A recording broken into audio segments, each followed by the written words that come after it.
In the early months of 2021, I was actually volunteering at a mass vaccination centre, and due to that, I was offered my vaccination early. So I had the AstraZeneca vaccine, and I was 42 at the time, and I started suffering from an adverse reaction. I found that I was left with neuropathy, cardiac problems, cognition problems, so neurological, cognitive functioning problems, mobility problems, many different areas. I didn't know anyone else who'd suffered an adverse reaction. I wasn't reading about these adverse reactions in the papers or seeing them on the TV. And I was bedbound and feeling quite alone with my symptoms, because, it's what you don't expect it. You expect the flu symptoms, a sore arm, and then get back to your daily business. And obviously that didn't happen with me. I was stuck in bed, very ill. And I started looking online, and I found a report about a group of people in America who'd suffered very similar, or if not the same, reaction as I had. And they were talking to their senator, and the video was online, and they were going through each person and describing their symptoms, and it had me in tears, because I was just like, oh my god, there are other people that have had these reactions like me. And I managed to find them online, and they had a support group, and I joined it, and it was international, so it was mainly American people on there, but there were a few people from the UK. In the UK, we're very limited by the NHS. I know the NHS do have choose your hospital, choose your consultant, and all those different things that you can pick and choose from. But, we all know that the NHS is under pressure. And at the time, we were still under some COVID restrictions. You couldn't see doctors face to face very often. We were being discouraged from going to A&E because of COVID infection rates, etc.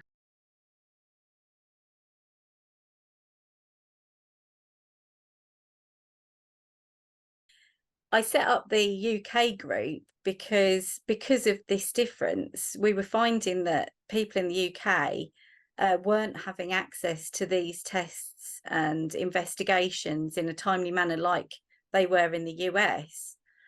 So I set up the UKCVFamily support group, and about 20 people came over to that group with me from the international group, and we just grew from there. And it's become, I think we have around 13 to 1400 members now, and we have 3 different groups. So we have the large group is for injured people only, and entry to that group is strictly those who have had an adverse reaction, and those people that are just curious about vaccination, or want to join just to see what we're going through, we don't allow in, because we've faced some horrible things in the past. At one point, I'd posted something on an AstraZeneca social media support group, and someone had screenshot my post and shared it online and put sheep emojis above it, and saying that I was stupid for having the vaccine in the first place.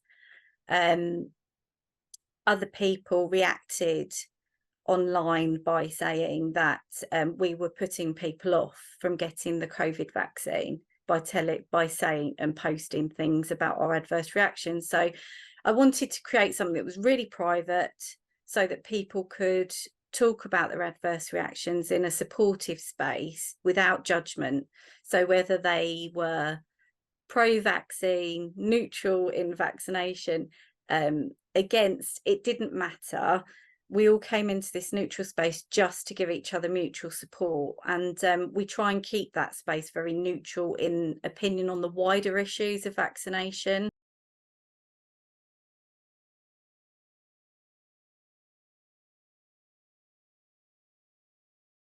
Alongside an adverse reaction, you can suffer depression, post-traumatic stress disorder. A lot of our members have been diagnosed with medical PTSD, myself included. betrayal of trust. People feel that their trust has been betrayed. People feel very scared.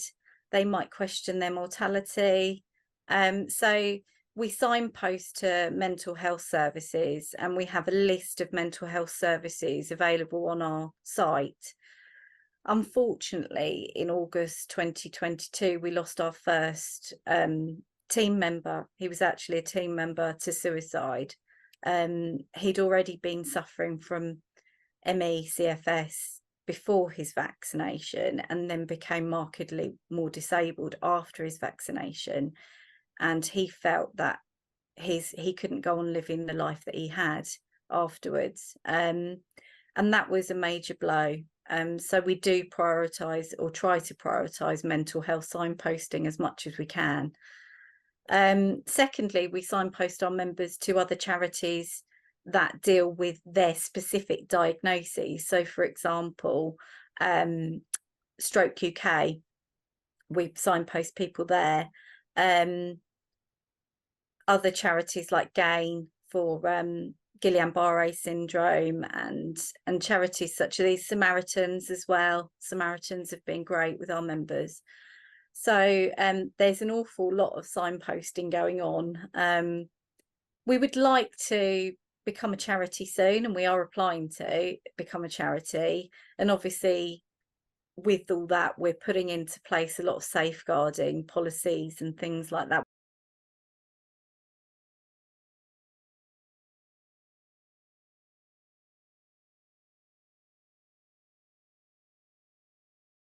The MHRA themselves have said that the yellow card system itself is underreported to. So the amount of reports that they get doesn't represent the amount that they possibly could get if everyone knew how to and about the yellow card system. And we do have members that join us that don't know anything about the yellow card system. And we found on our group that only 1% of our members' doctors are reporting on their behalf. So it's falling solely on the patients to report. The doctors aren't doing it. We've had a lot of doctors say verbally to their patients that they've had an adverse reaction but won't put it into writing. Again, that skews the data that's coming through to the yellow card system. In all the literature, you know, it's all about listening to patients, patient safety, robust systems. However, I can tell you my personal experience, which will kind of elaborate on what our members have faced. So as soon as I suspected an adverse reaction and found out about the yellow card system, I reported my symptoms. And at the time I had around 30 odd symptoms, but I wasn't diagnosed with anything yet. And my symptoms were many and varied, and I had extreme brain fog and cognitive dysfunction. So you're faced with a system where you're having to use the computer. You have to have some sort of cognitive awareness. And many people aren't diagnosed at that point. So you're inputting different symptoms. So for example, I believe my first yellow card, one of the symptoms I reported was dizziness. But what that didn't explain was that my dizziness was so bad, I couldn't lift my head off the pillow without the whole room spinning. That dizziness is actually part of the diagnosis that I later received of postural orthostatic tachycardia syndrome. Now, POTS won't show as a safety signal unless it's being diagnosed and you've told the yellow card system. It'll just show as dizziness, tachycardia, the individual symptoms. And I think because of the delay in diagnosis, particularly in the UK, the yellow card system isn't maybe picking up on those diagnoses from those symptoms.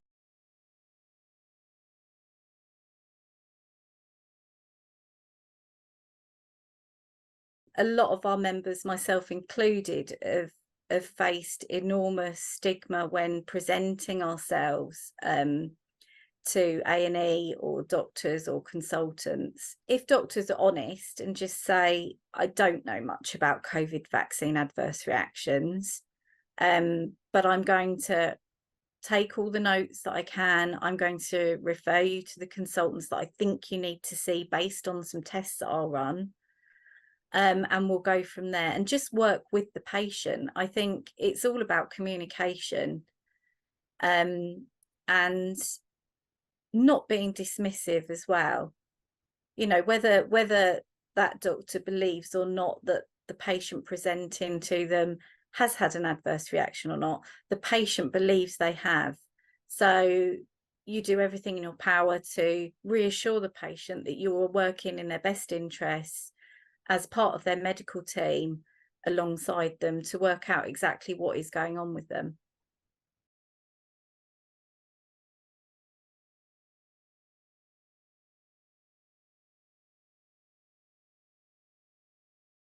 The first thing is the stigma around vaccine adverse reactions needs to be addressed. So we need to have more open and honest conversations about adverse reactions to any medicine, because I think there is a general kind of, if we don't talk about it, it hasn't happened, and therefore, you know, we don't have to deal with it type scenario going on. Having an adverse reaction, we've put a massive burden on our local NHS services because there isn't a clear pathway for us. There are no nice guidelines. For example, a lot of us have seen 5 to 10 consultants over the last 2.5, 3 years, and many GP appointments, many presentations at A&E. So this is all local services that we're using, that if there was a proper research facility for people that had adverse reactions, there was even if it was just one clinic in a research hospital in London where everyone had to travel to see consultants about it, that care would be more condensed. It would take pressure off local services. The patient would feel more like they were being researched and looked after.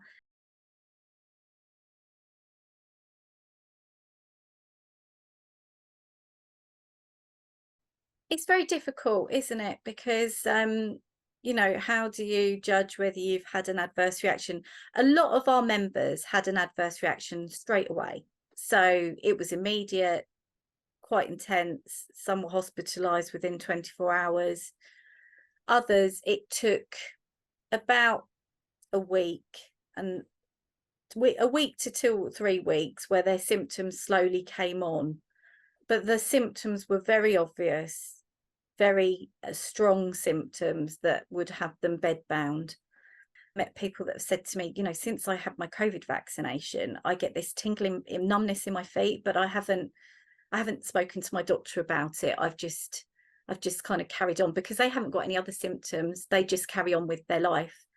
But I would suggest, even if you think you've had mild symptoms, to report them to the yellow card. That's what it's there for. And to state clearly the date that they started and when you had your vaccine. And if you've still got your little card, the batch number as well, because that data is important for them, and what vaccine brand you had. And then, you know, if the symptoms are life-changing, they should seek medical help and discuss it openly with their doctor. I'd also suggest, you know, if they want to join a support group, that UKCVFamily is there, and they can come and join us.